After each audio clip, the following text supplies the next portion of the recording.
Bonjour et bienvenue sur Radio USB Tennis. Aujourd'hui, on est très content de recevoir le nouveau président du club du tennis du Bouscat, David Vrelnagel. Bonjour David. Bonjour Guillaume.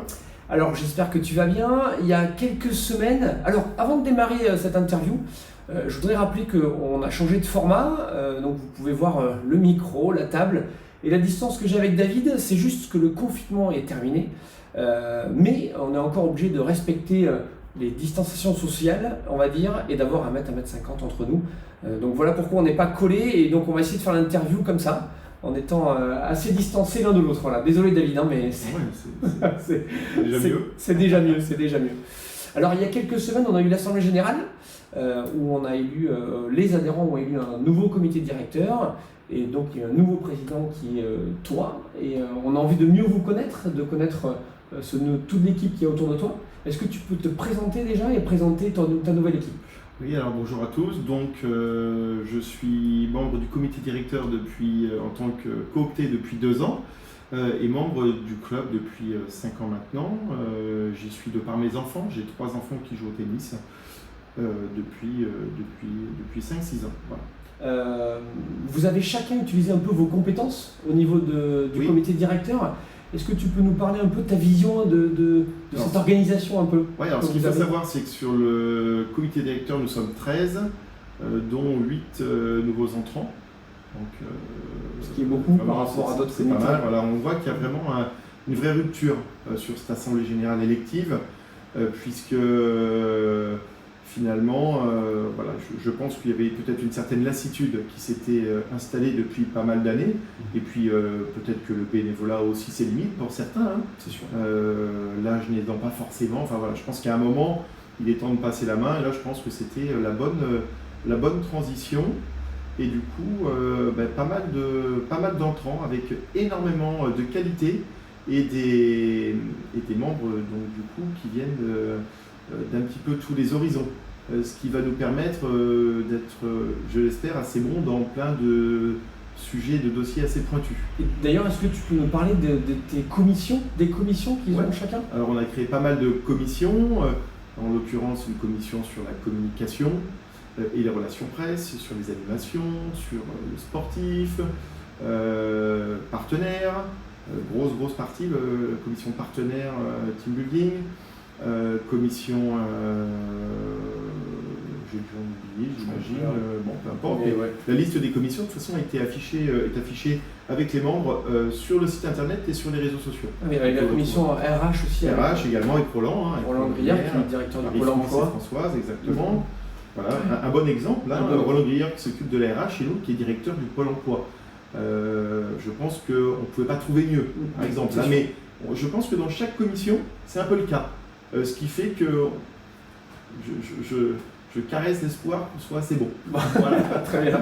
Merci David. Alors, on a bien compris la nouvelle organisation un petit peu du club. On est dans une période un peu particulière, exceptionnelle. On est en déconfinement, on sort du confinement. Le club a ouvert ses portes il y a à peine 2 semaines. Est-ce que tu peux nous dire un petit mot sur comment ça s'est fait et grâce à qui surtout on a pu ouvrir ? Ouais, alors ça se fait, ça se fait assez simplement, mais toutes les mesures dictées, proposées par la Fédération française de tennis et validées par la mairie du Bouscat ont été appliquées à la lettre au club. Je ne vais pas les reciter, mais si vous venez au club, vous le verrez. Interdit de se croiser, le gel à disposition, plus de mobilier sur le terrain. En tous les cas, tout se passe assez bien. Je crois qu'on peut tous remercier monsieur le maire, monsieur Bobet, le maire du Bouscat, puisque je crois que grosso modo, il y a quand même un club sur 4 qui n'a pas pu rouvrir. Ouais. Donc, en plus, on se souvient, la météo est assez sympa, là, surtout cette semaine. On a de la chance cette semaine. Voilà, donc on se retrouve avec pas mal de terrains. Alors, vous l'avez vu, on peut jouer que sur des terrains extérieurs. Et à 2 par terrain. À 2 par terrain uniquement. Raison pour laquelle on a même enlevé une bulle ce week-end. Ça nous fait un terrain de plus en terre battue extérieure. Voilà. On a une terre battue depuis ce week-end en extérieur où on peut venir jouer. C'est ça, donc réservation sur TenUp, directement avec votre compte. Voilà, très bien. Et ça jusqu'au 2 juin. Et voilà. Donc là, en gros, on attend le 2 juin pour avoir les nouvelles. Je pense qu'on les aura même. Alors au moment où on se parle, on les a pas encore. Peut-être qu'au moment où tu diffuseras l'interview. C'est ce soir. Donc c'est ce soir. Alors peut-être qu'on aura des nouvelles, mais en tous les cas, on espère tous. C'est ce qui se dit. On espère tous pouvoir ouvrir le 2 juin. Alors encore avec des conditions, encore dans des conditions encore un petit peu strictes. Mais c'est logique. On va pas faire n'importe quoi. Mais voilà, espérons que ça soit le cas. Très bien. Merci David. Alors David, on a envie de connaître, puisque tu viens du monde de l'entreprise, tu nous disais tout à l'heure, on a envie de connaître un peu ta vision que tu as du club et la différence qu'il y a évidemment entre une gestion associative et une gestion d'entreprise.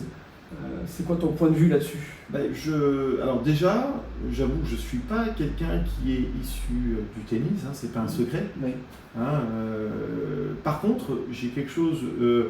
Peut-être que j'ai une ouverture sur le tennis que tout le monde n'a pas, c'est que j'ai la chance, avec mes enfants, de me balader en Europe, dans le monde, et du coup je vois comment ça se passe dans d'autres clubs, surtout les clubs étrangers, qui sont, pour moi, je trouve assez différents d'ailleurs des clubs français. En tous les cas, on se rend compte que on est dans un club à l'USB Tennis de 1193 adhérents, si je ne m'abuse.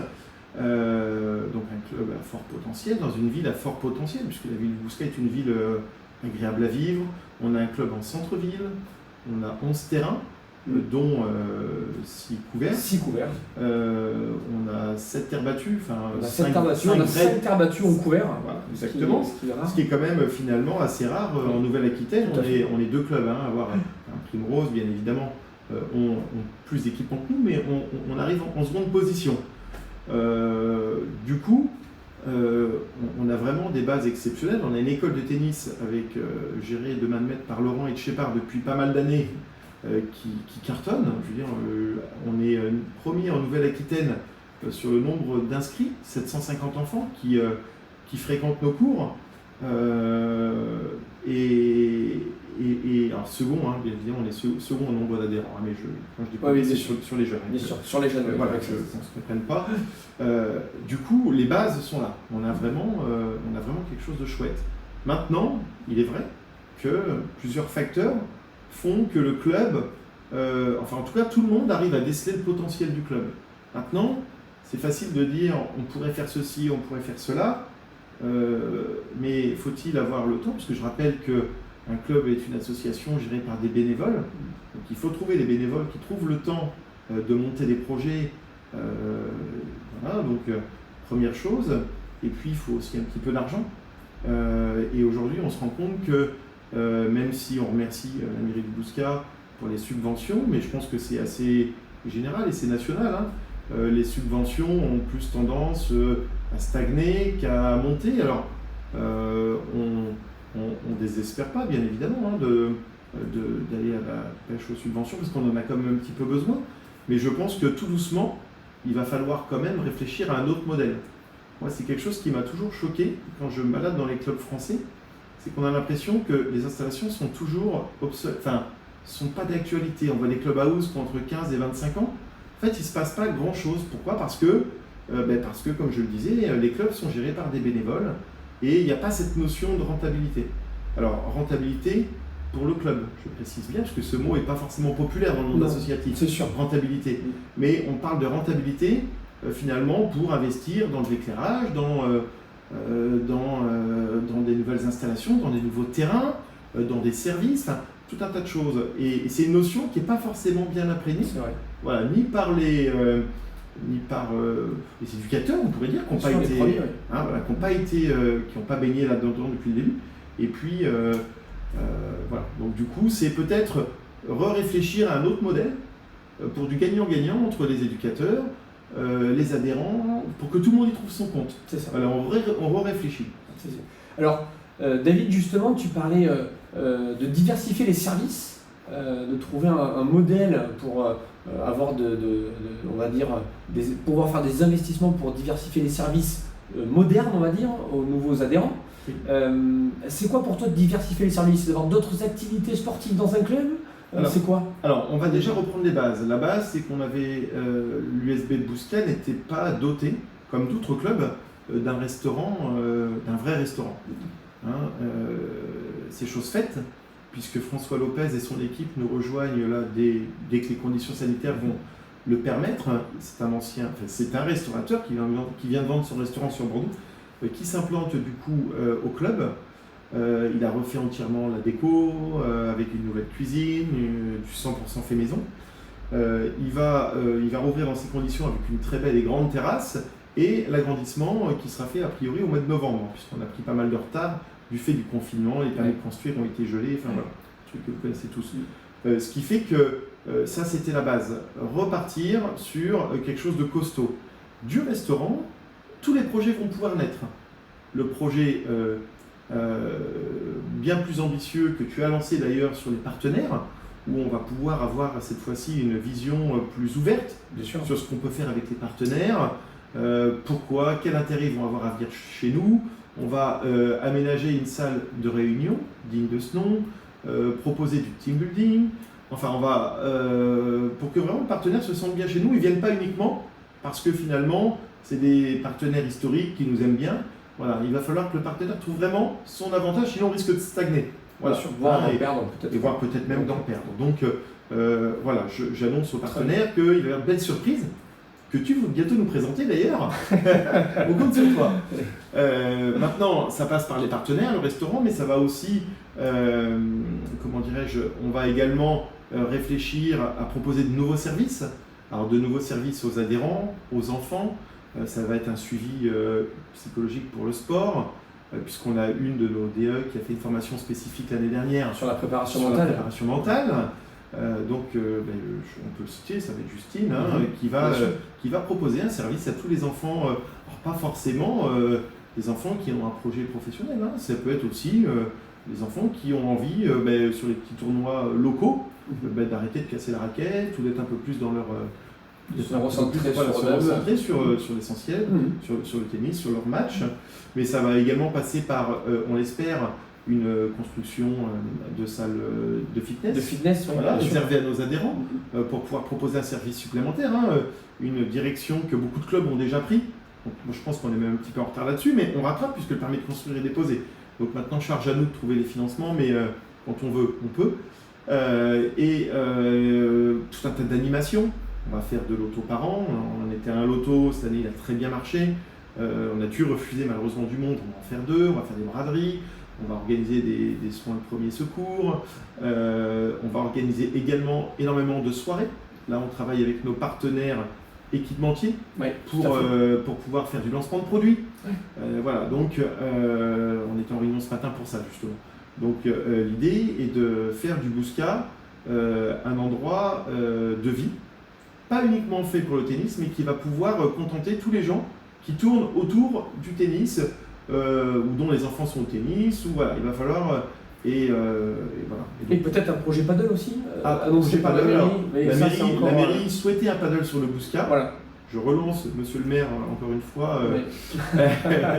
Voilà, si vous voulez qu'on se rencontre dès la rentrée, on en serait ravis parce qu'on trouverait ça vraiment sympa d'avoir du paddle sur le Bousca réservé aux bouscatés, pas uniquement aux membres de l'USB Tennis. Non, bien sûr. Mais effectivement, le paddle étant affilié FFT, on trouverait ça logique, surtout qu'on a la place de le faire au club.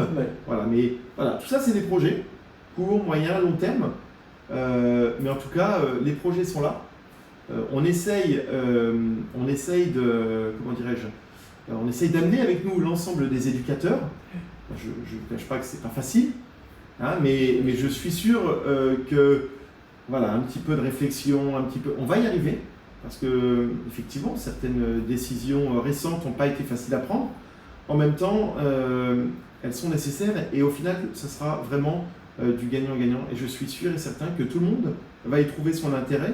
Et qu'au final, on va avoir un magnifique club qui va, je pense, dans les... Déjà, vous allez voir déjà la différence. Déjà, le restaurant change beaucoup de choses. En juin, en septembre, mais je pense sincèrement que si on arrive à garder cet entrain, cette motivation, et qu'on arrive à emmener tous les éducateurs avec nous, je rappelle qu'on en a 15 au club, 16 personnes. Le club qui en a le plus. Voilà, on est 16, enfin, vous êtes 16 salariés au club. Voilà, et le but est vraiment d'emmener tout le monde avec nous. Je rappelle qu'on est des bénévoles, c'est pas nous qui allons être, on va être le moteur, mais nous on n'y est pas tous les jours. Donc on va avoir besoin d'avoir on attend des éducateurs qui soient force de proposition pour pouvoir monter des projets. Et chaque éducateur, l'idée c'est que chaque éducateur ait un projet, qu'il le fasse bien, et que du coup ça fasse une multitude de projets qui fait que le club devient quelque chose d'exceptionnel. Voilà le projet. Maintenant, c'est lancé et on travaille dessus. Sachant que tout ça n'enlève pas l'identité du club. Absolument pour ceux pas. qui ont des fois un peu peur des changements. Ah non, là, au contraire, aujourd'hui, ce qui est exceptionnel chez nous, c'est que le mercredi, on voit passer, je sais pas, 400 enfants. Ouais. C'est exceptionnel. Et ça, c'est quelque chose qu'on veut surtout pas retirer. Moi, je trouve ça fantastique. Le côté Carnaval, convivial, familial. Tu vois, les enfants, le carnaval, une fois par an, c'est un truc de fou. Tu as 400 enfants qui passent déguisés, 500, c'est magnifique. Et c'est vraiment l'identité du club. Et ça va pas, ça ne doit pas changer. Ouais, Bref. Je tiens à préciser d'ailleurs, parce que tu parles d'identité du club, que le restaurateur, également, on a fait un gros travail sur le restaurateur pour pas qu'il y ait trop de... Le restaurateur, dans son cahier des charges, devait absolument s'adapter à la vie du club. C'est quelque chose sur lequel on a vraiment insisté. Il doit s'adapter. Il n'y a pas le restaurateur et le club. Non, il y a le restaurateur dans le club et tout ça, ça forme qu'un. Parce qu'on veut absolument on ne veut pas qu'il y ait trop de différences qu'on peut voir parfois dans certains clubs que je... Oui, c'est sûr. Et ça, c'est quelque chose sur lequel on a vraiment insisté aussi, qui pourrait faire peur, il pouvait faire peur au début à certains adhérents. C'est pour ça qu'on fait aussi cette interview, c'est pour que tu nous rassures. Je rassure tout le monde, je pense que ça sera que du positif. Très bien. D'ailleurs, François, si tu nous entends, le restaurateur, on te le répète encore une fois.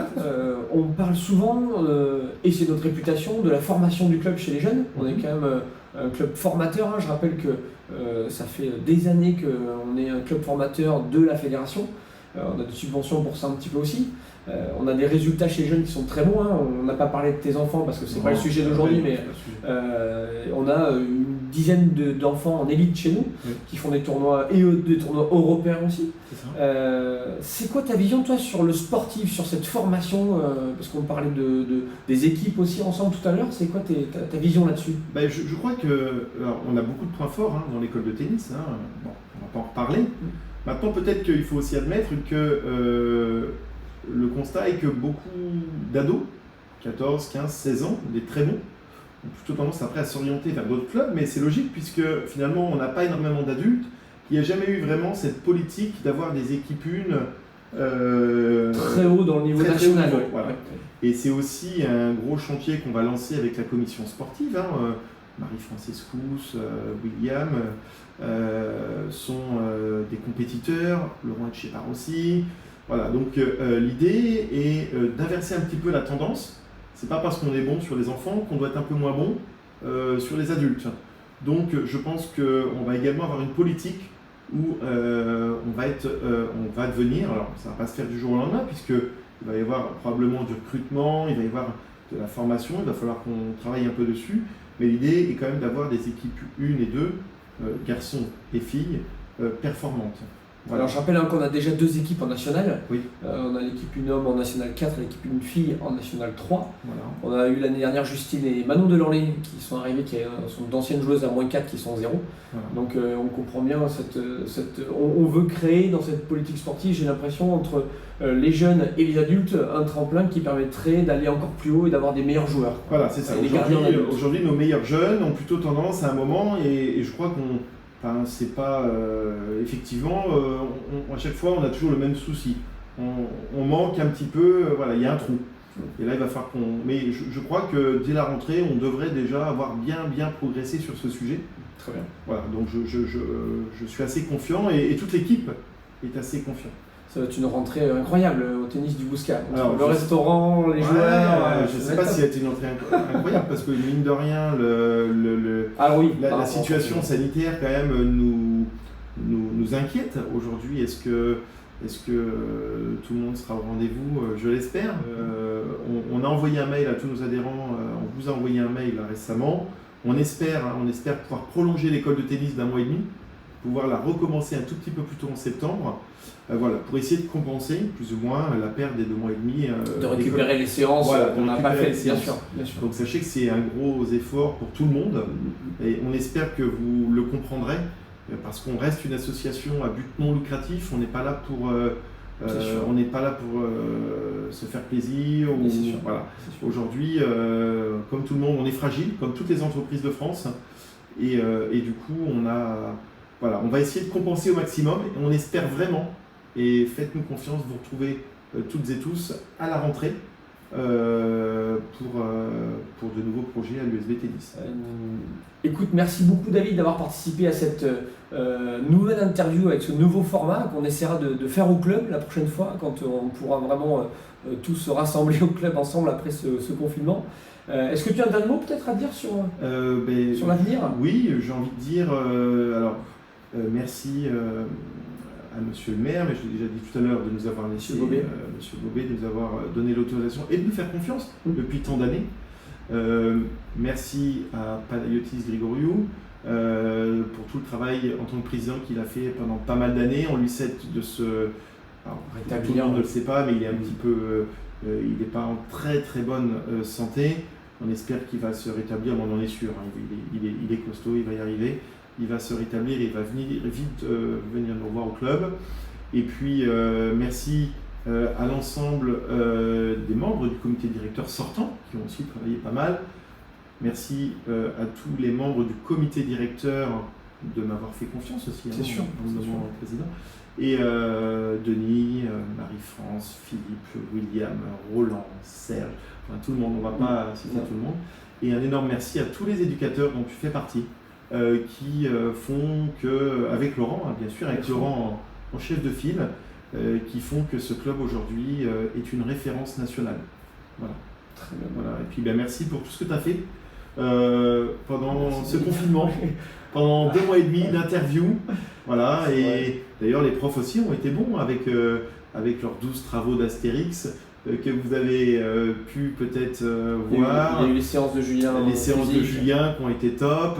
Enfin voilà, on a vraiment essayé de redynamiser. Enfin, vous l'avez fait, hein, vous l'avez fait. Ensemble. Vous avez vraiment. Et c'est là où on voit que l'associatif est quand même assez sympa parce qu'on a quand même. Voilà, vous.